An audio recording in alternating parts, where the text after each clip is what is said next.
There is a particular kind of person who walks into a room and somehow manages to disappear inside it. Not because they are small, not because they are afraid, but because they have learned something most people never do, that presence doesn't always announce itself, that depth doesn't always rush to the surface, that the most extraordinary things in this world tend to keep their secrets the longest. Maybe you are that person. Maybe you've been told you're hard to read. Maybe people have accused you of being distant or cold or deliberately withholding. Maybe someone once said, frustrated and a little wounded, "Why don't you ever just open up?" And maybe, just maybe, some part of you smiled on the inside.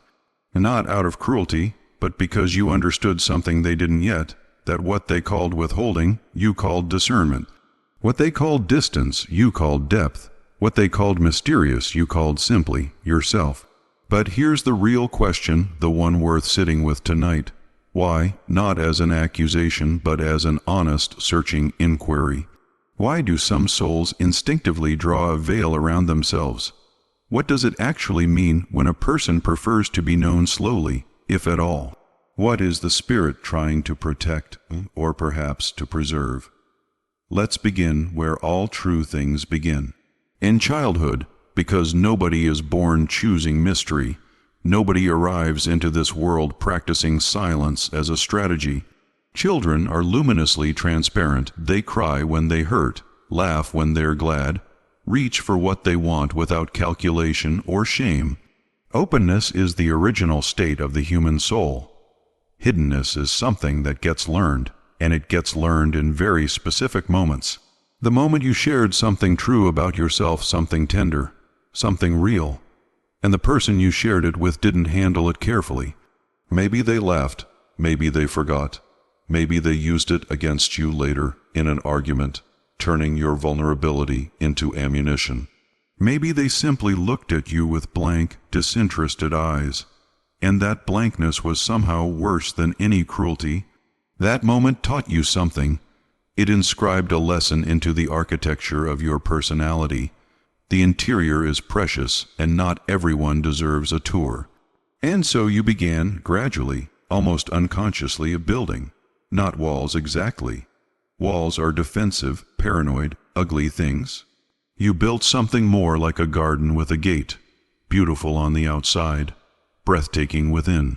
But the gate opens slowly, and only for those patient enough to wait, wise enough to knock gently, and worthy enough to be trusted with what lives inside. Now here's what psychology has quietly confirmed, what philosophy has long suspected, and what literature has always understood. There is extraordinary intelligence in that instinct. Carl Jung wrote that what we don't make conscious appears in our lives as fate. But there's a corollary truth he understood just as deeply, that what we protect consciously becomes the seed of our most authentic self. The person who reveals everything to everyone isn't brave. They're often simply unboundaried. And there is a difference, a vital, life-shaping difference between transparency and indiscriminate exposure. The mysterious person understands this in their bones. They know that the self is not a performance to be delivered. It's a presence to be discovered. And discovery requires patience, curiosity, and a certain quality of attention that most casual encounters simply don't carry. You can't discover something that's already been laid flat, labeled, and placed on a shelf. Mystery is what keeps the door of discovery open. Think of the greatest works of art, the Mona Lisa, the poetry of Rumi, the final movement of Beethoven's Ninth.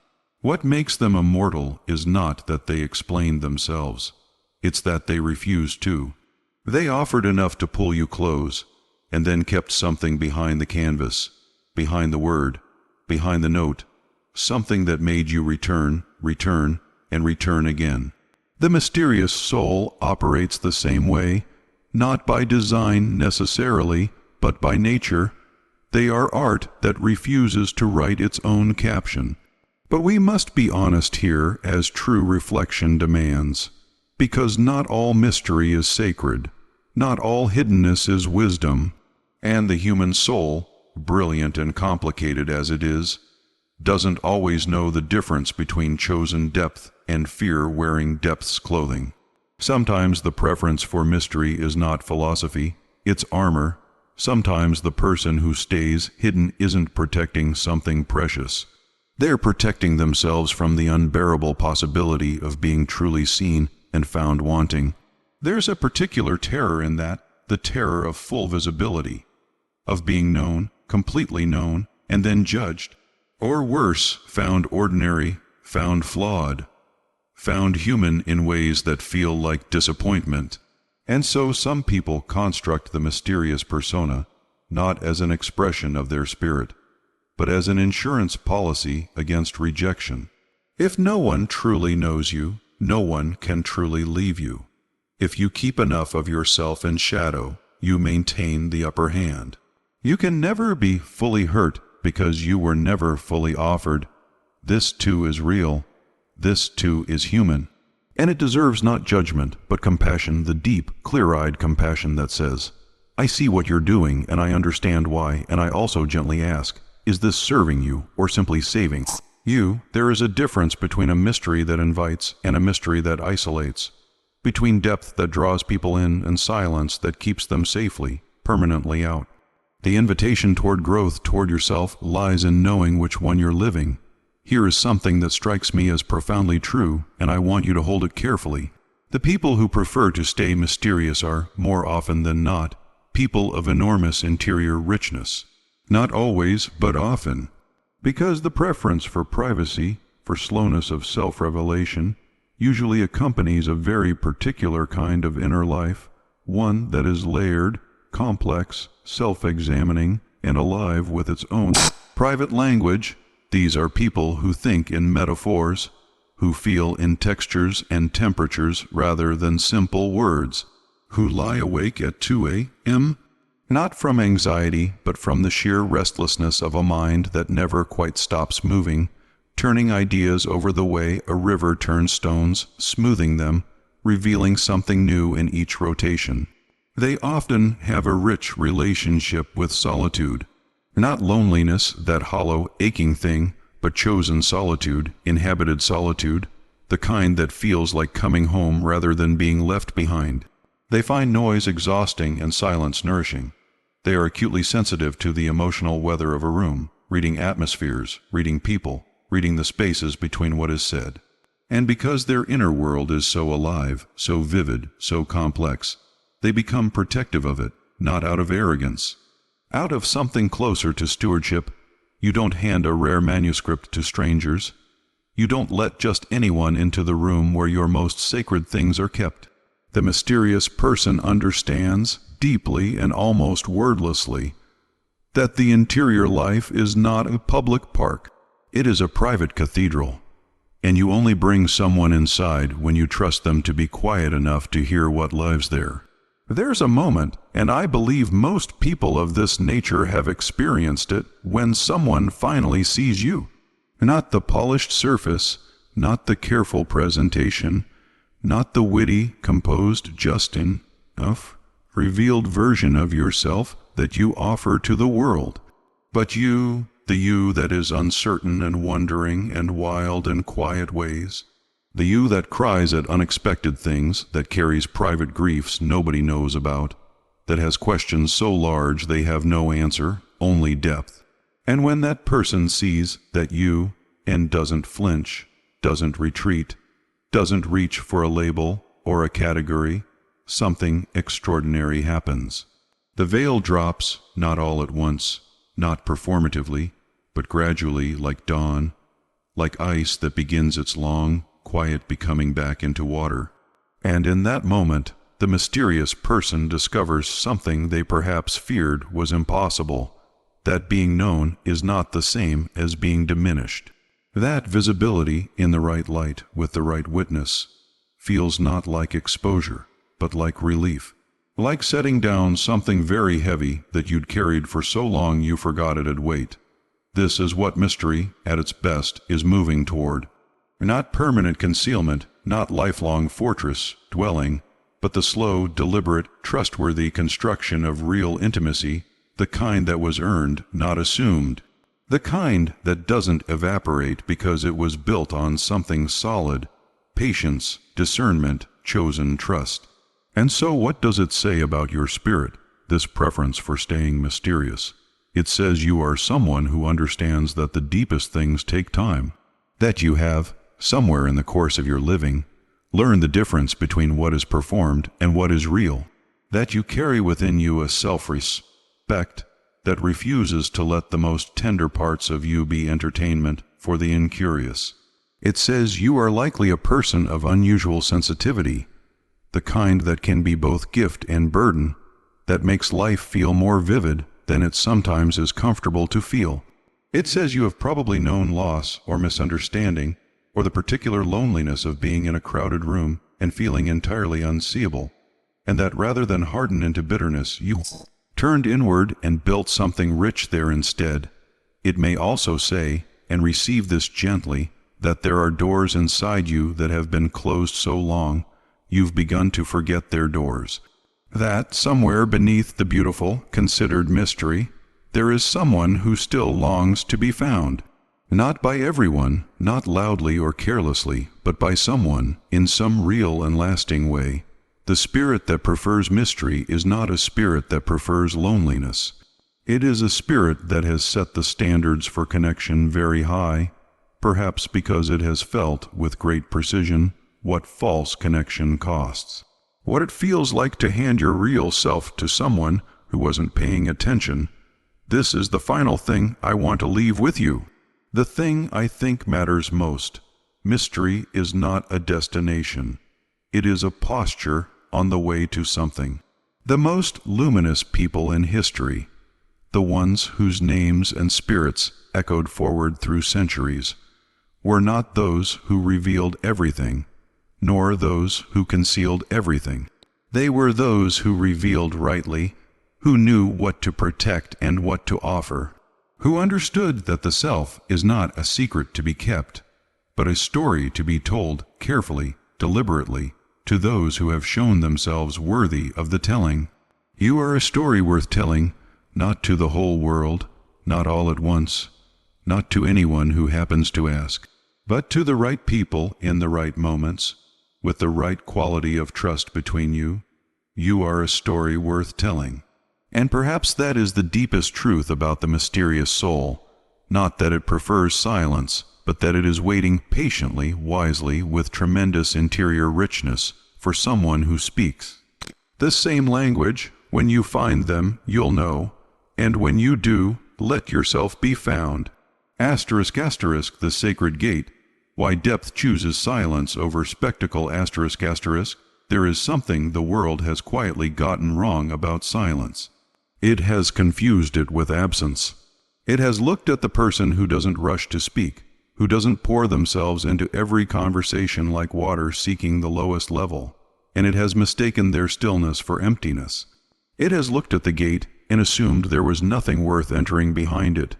But silence, true silence, the kind that belongs to a person of genuine depth, is not the absence of something. It is the asterisk presence, asterisk of everything. It is the sound of an interior world so full, so layered, so alive with its own weather and tides, that it cannot be compressed into casual conversation without losing something essential in translation. This is why depth chooses silence, not because it has nothing to say, but because it refuses to say the wrong things to the wrong people at the wrong moment. There is a kind of integrity in that refusal, a fidelity to truth that most people, dazzled by the rewards of performance and social approval, gradually abandon without even noticing the loss. We live in a time that worships visibility, that mistakes volume for value, exposure for authenticity, constant self, broadcast for genuine self-knowledge. Social currency is earned through revelation. The more you share, the more relatable you become, the more you belong to the great communal noise of modern life. And there is something real and beautiful in that impulse toward connection, but somewhere along the way, we confused the map with the territory. We began to believe that the asterisk sharing asterisk of the self was the same as the asterisk having asterisk of a self, that a life narrated is a life understood. The deep soul watches this and feels something that is difficult to name, a kind of quiet grief, maybe, for the things that get lost in the spectacle. Because the deepest truths about a person cannot be posted. They cannot be summarized.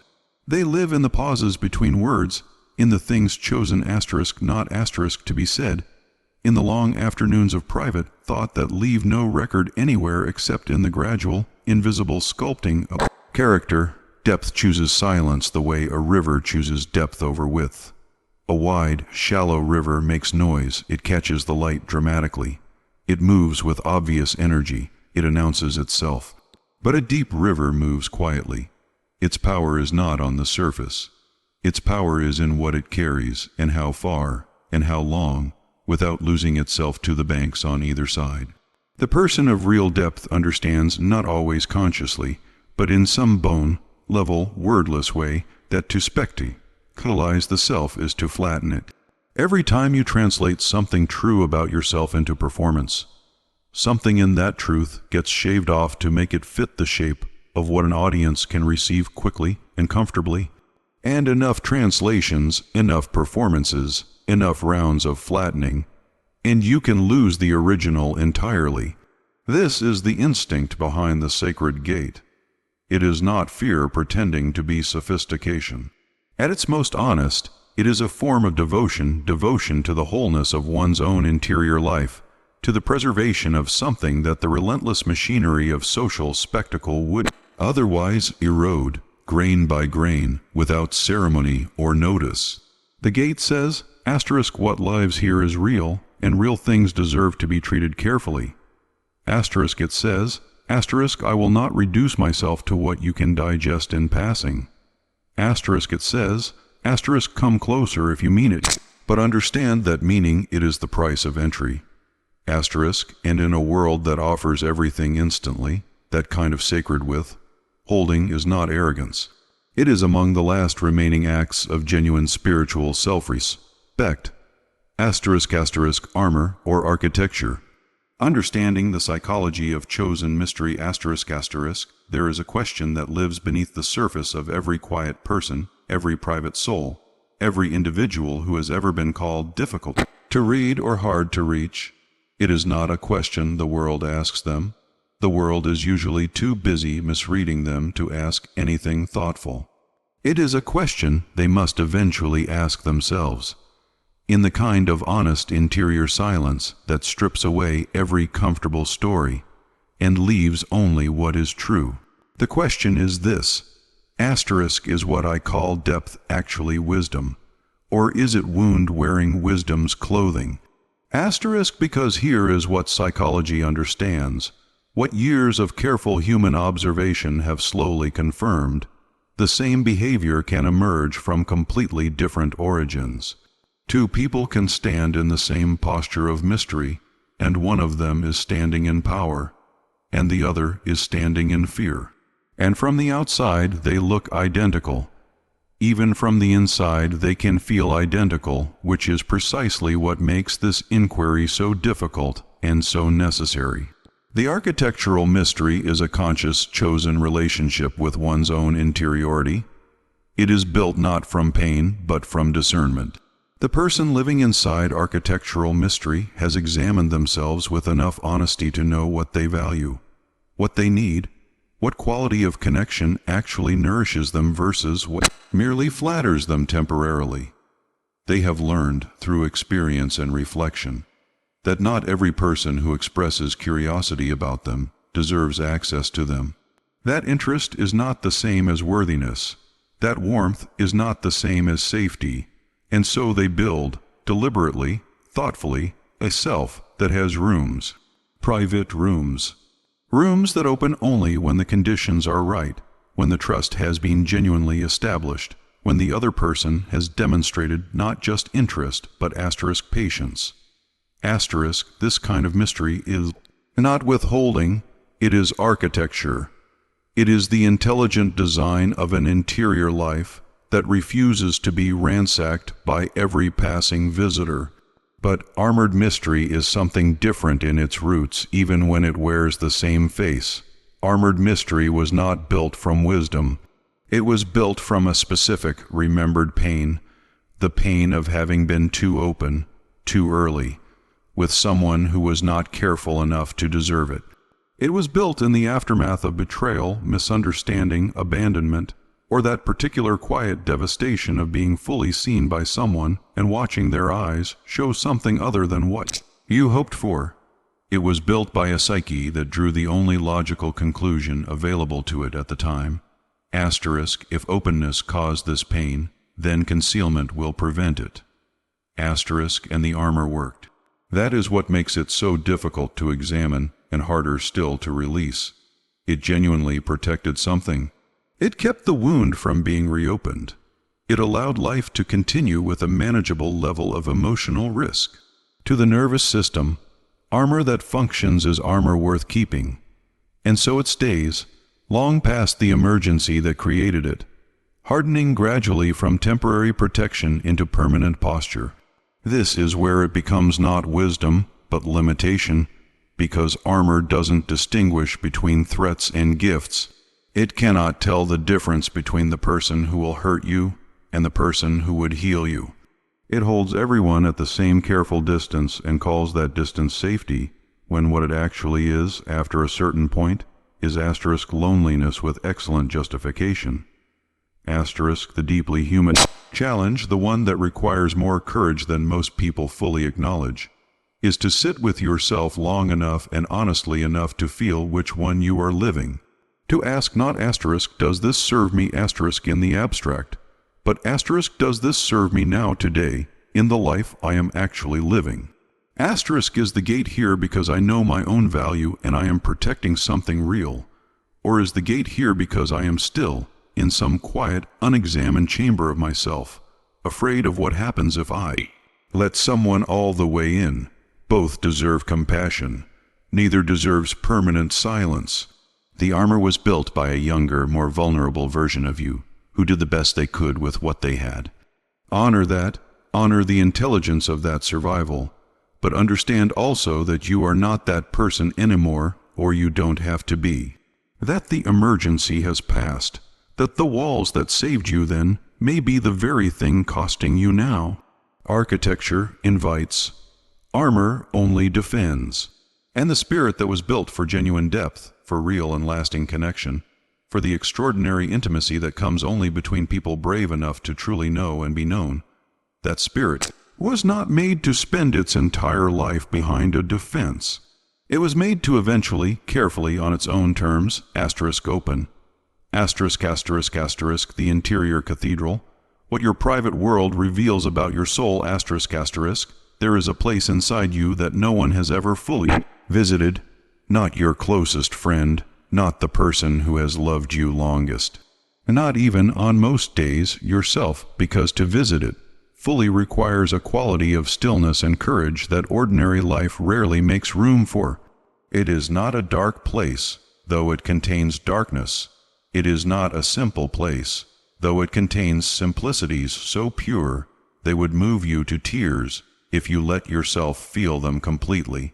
It is something closer to what the great cathedrals of the world were built to approximate, vast, vaulted, echoing with something larger than the individual life, filled with both shadow and extraordinary light. Every human being has this place, but not every human being knows it exists.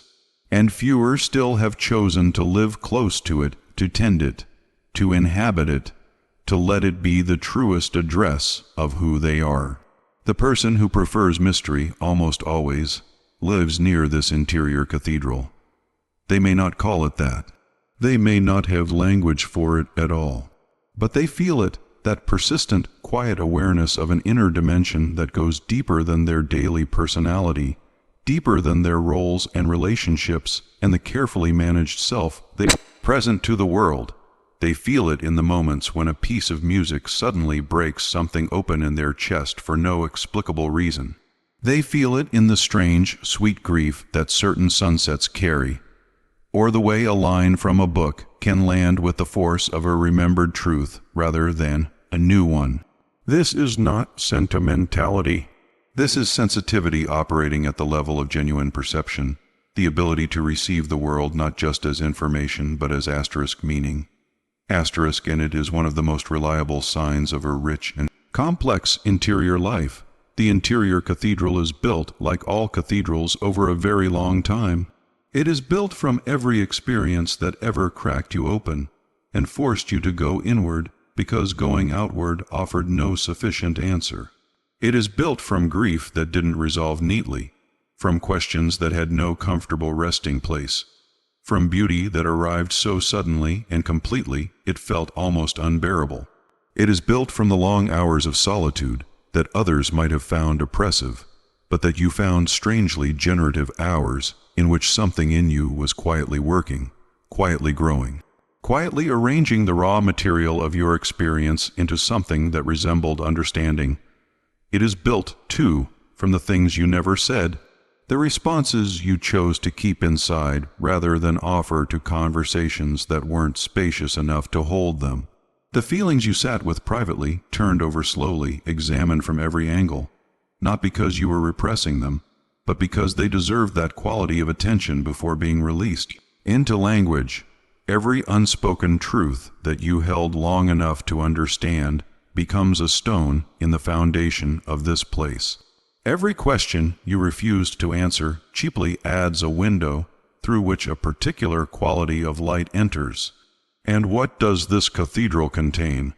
It contains your private mythology, the stories you tell yourself about who you are and what your life means, the symbols and images and recurring dreams that your psyche uses as its native language.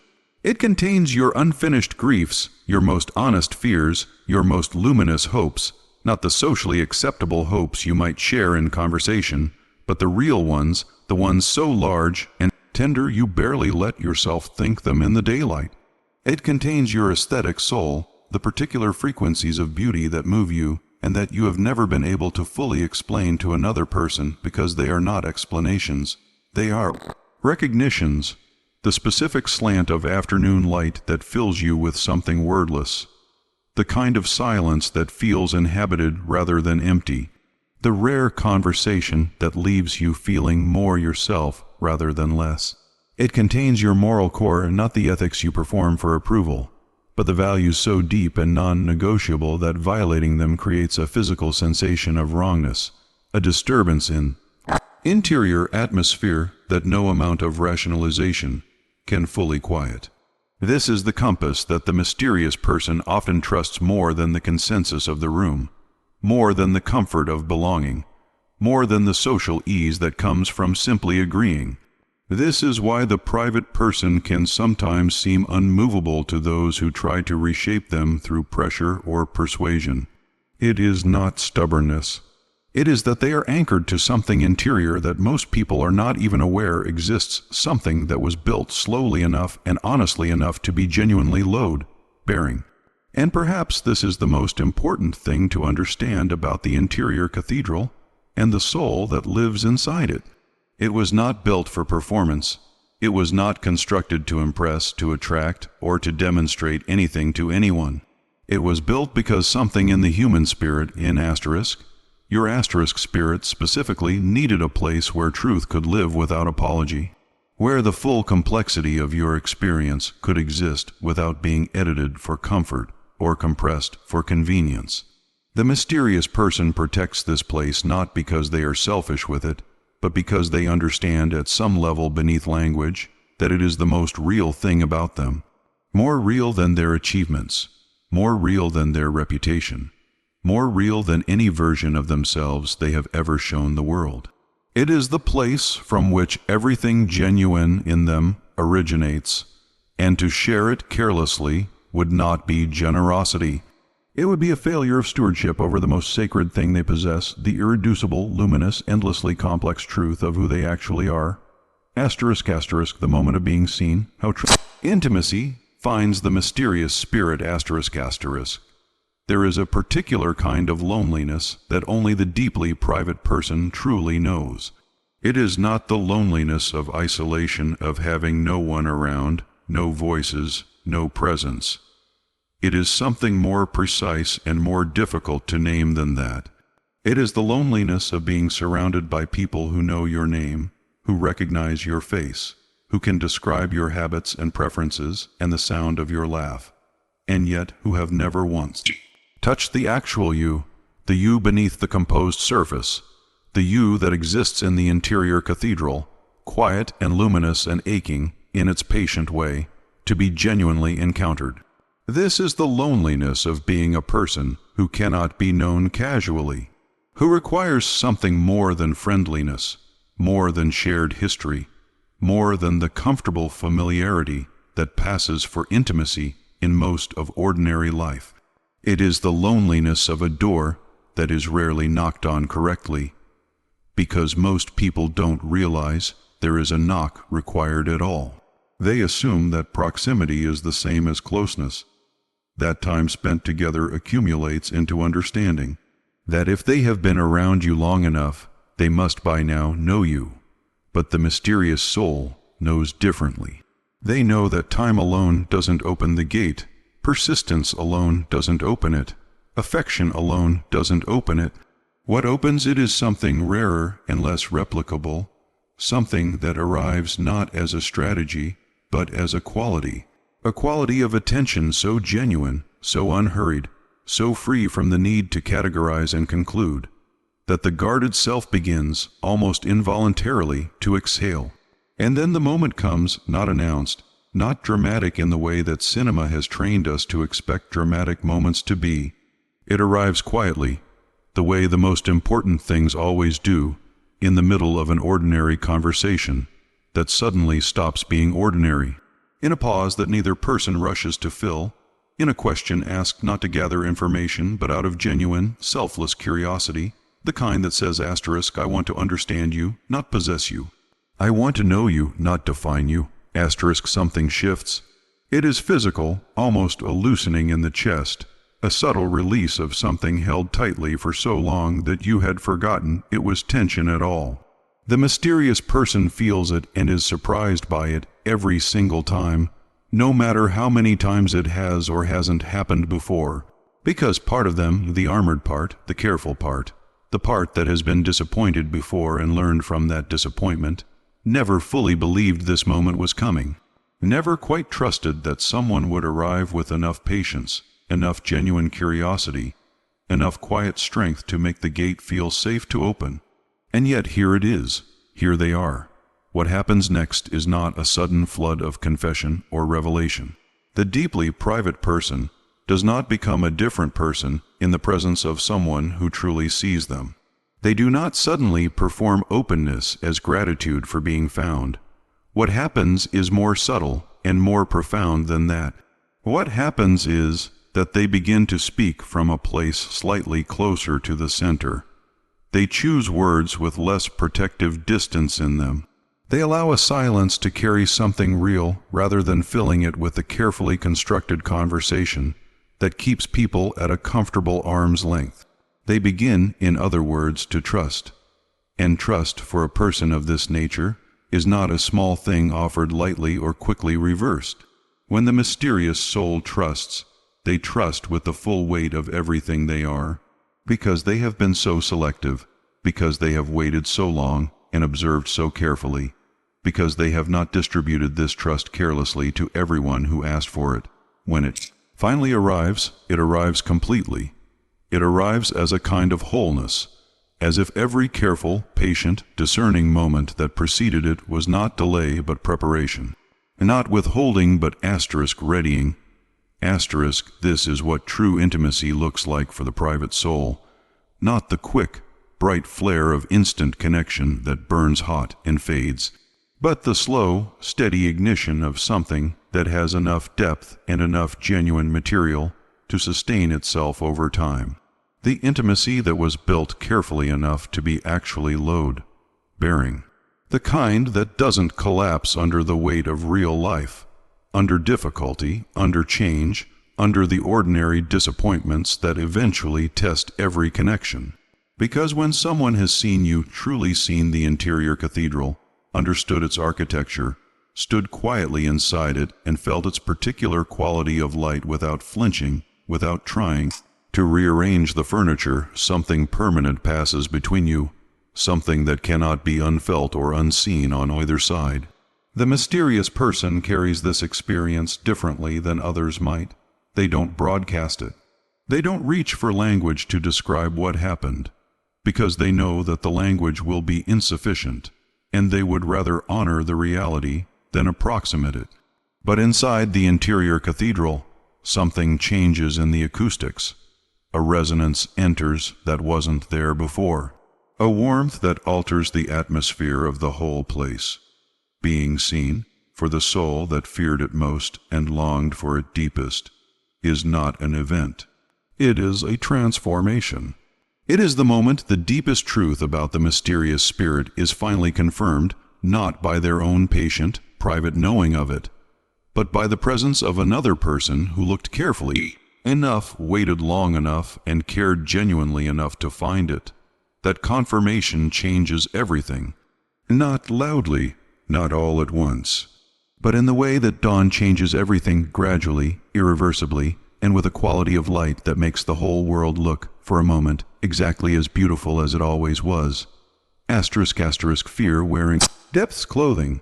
Distinguishing wisdom from protective concealment ***, there is a conversation that most private people never have, not with therapists, not with friends, and certainly not with the parts of themselves that would find it most uncomfortable to participate in.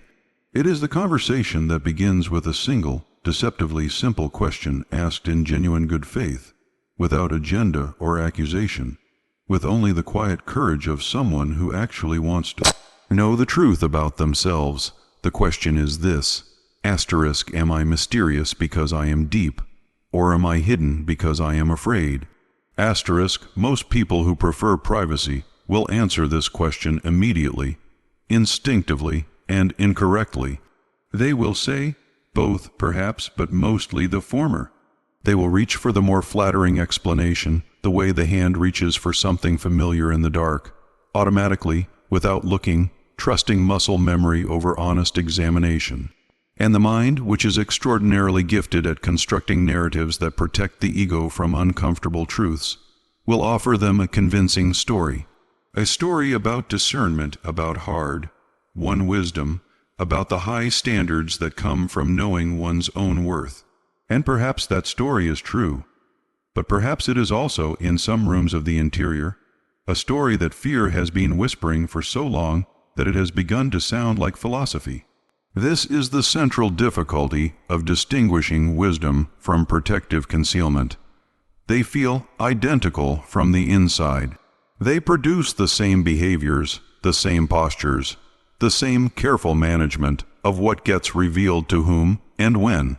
The discerning soul and the frightened soul can sit in the same chair, wear the same composed expression, offer the same measured responses to the world's curiosity, and neither the world nor, crucially, the person themselves can easily tell which one is operating. But there are differences, subtle, honest, slightly uncomfortable differences that reveal themselves not in the grand gestures, but in the small, unguarded moments when the psyche forgets to maintain its preferred story about itself.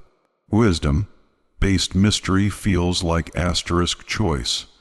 It has a quality of ease beneath it, a settled, unhurried confidence in one's own interior that doesn't require external validation to remain intact.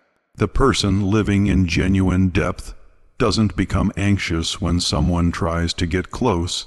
They don't feel the familiar tightening of the chest, the subtle spike of alertness that the nervous system registers as threat.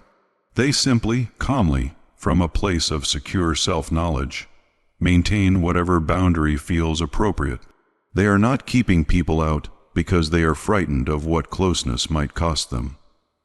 They are simply living at their own natural pace, on their own chosen terms, without apology.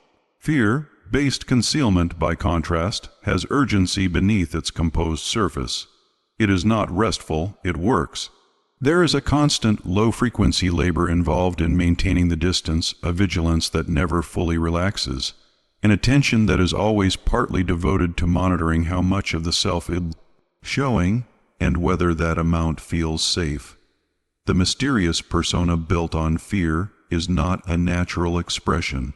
It is a managed performance, and like all performances, it is exhausting in ways that accumulate slowly and reveal themselves usually in private, usually at night, usually in the unwelcome form of loneliness that the daylight hours are too carefully structured to allow.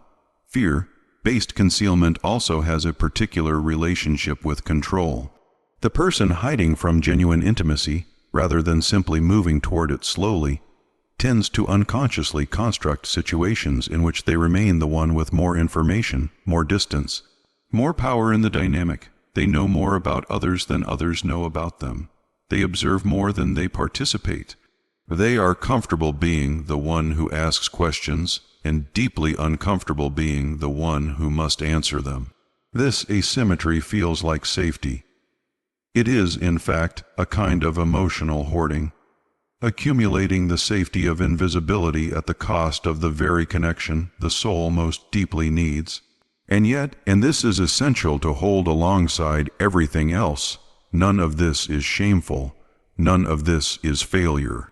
The psyche that constructed fear into the shape of depth did so because at some critical, formative moment, depth was the only container strong enough to hold the fear without breaking. It was ingenious, actually. A remarkable act of interior engineering, performed by a self that was doing everything it could to survive an experience of pain or exposure or abandonment that felt, at the time, unsurvivable. The problem is not that it was built. The problem is only when it is never examined, because fear that is never examined doesn't stay still. It grows. It spreads quietly into more and more rooms of the interior, until what began as one locked door becomes an entire wing of the cathedral that no light enters and no one visits, including yourself. And the self that lives with too many unvisited rooms eventually begins to feel like a stranger in its own interior, begins to lose contact with the very depth it was trying to protect. The invitation here, extended with full understanding of how difficult it is to accept, is simply to look. To sit with the honest question, not as an accusation, but as an act of genuine self-care. To feel, without immediately defending against the feeling, whether the mystery you inhabit is spacious or whether it is tight, whether it breathes or whether it holds its breath. Wisdom breathes, fear holds, and the person brave enough to feel the difference, truly feel it, without rushing to the more comfortable answer, is already doing the most important work that a private, deeply interior soul can do, not the work of opening to the world, the work of opening first and most essentially to themselves. ****, a story worth telling, the mysterious soul's journey toward chosen trust. ****, there is a moment in the life of every deeply private person when they arrive at a threshold they did not expect to find. It is not marked. There is no ceremony announcing it, no clear sign indicating that something significant is being asked of them in this particular moment, in this particular season of their life. It arrives looking like an ordinary day, like a conversation that goes slightly deeper than usual, like a relationship that has quietly grown past the boundaries they had unconsciously assigned to it, like a feeling that rises in the chest one unremarkable evening and refuses to be managed back into silence. Feeling is this, ***, I want to be known, ***, not performed, not summarized, not reduced to the curated, careful, precisely measured version of themselves that they have spent years learning to present with such effortless composure that even they sometimes forget it is a presentation.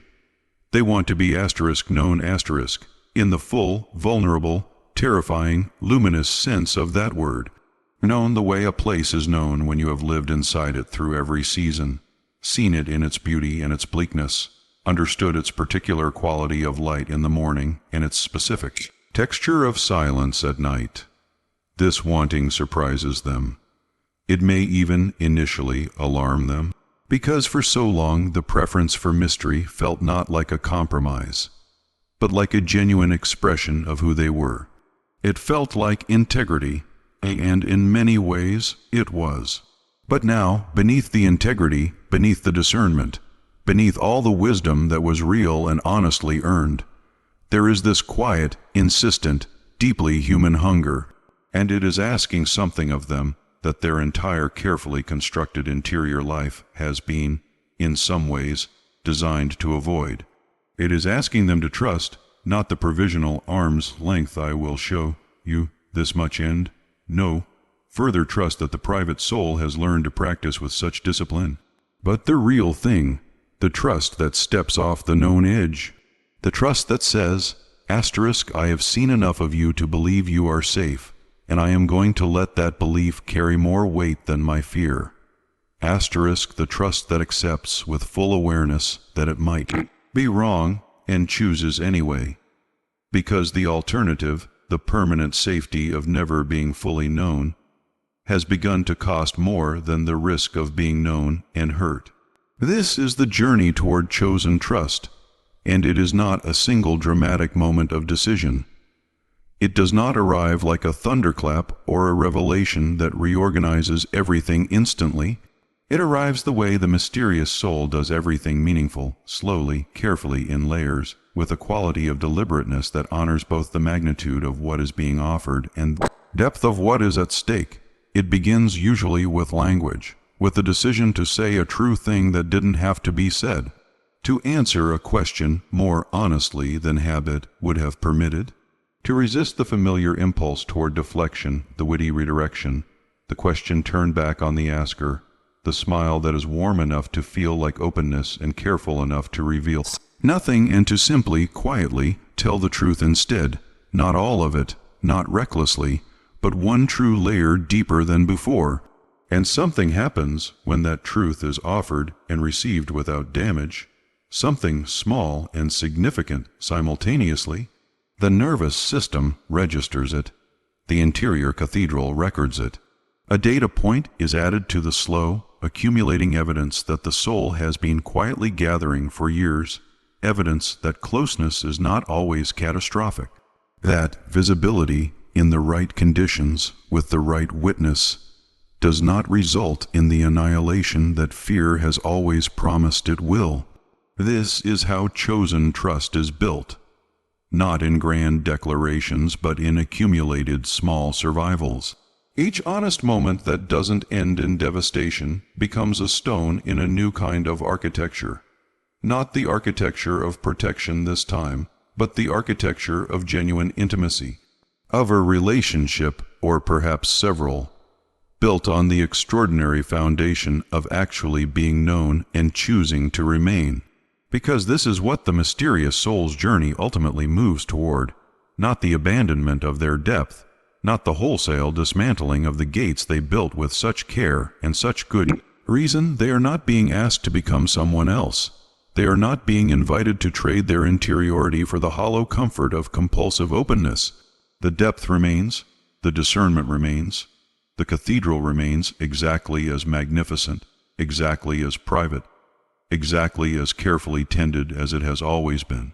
What changes is the willingness to occasionally, selectively, with full sovereign choice, open the door and let someone stand inside it with them, to say not to the world, not to everyone, but to one carefully chosen, genuinely trustworthy other asterisk, this is who I am, not the version I constructed for your comfort or mine, not the mystery I maintain because mystery is safer than truth, but this, the actual, complicated, luminous, uncertain, deeply feeling, endlessly searching truth of what it is to be me.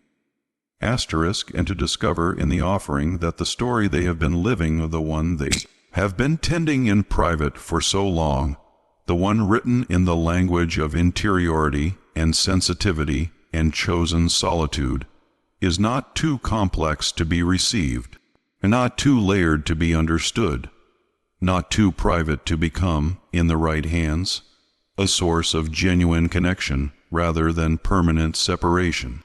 The mysterious soul was never meant to remain a mystery forever. They were meant to find the rare and worthy few to whom the mystery finally, freely, and completely unfolds.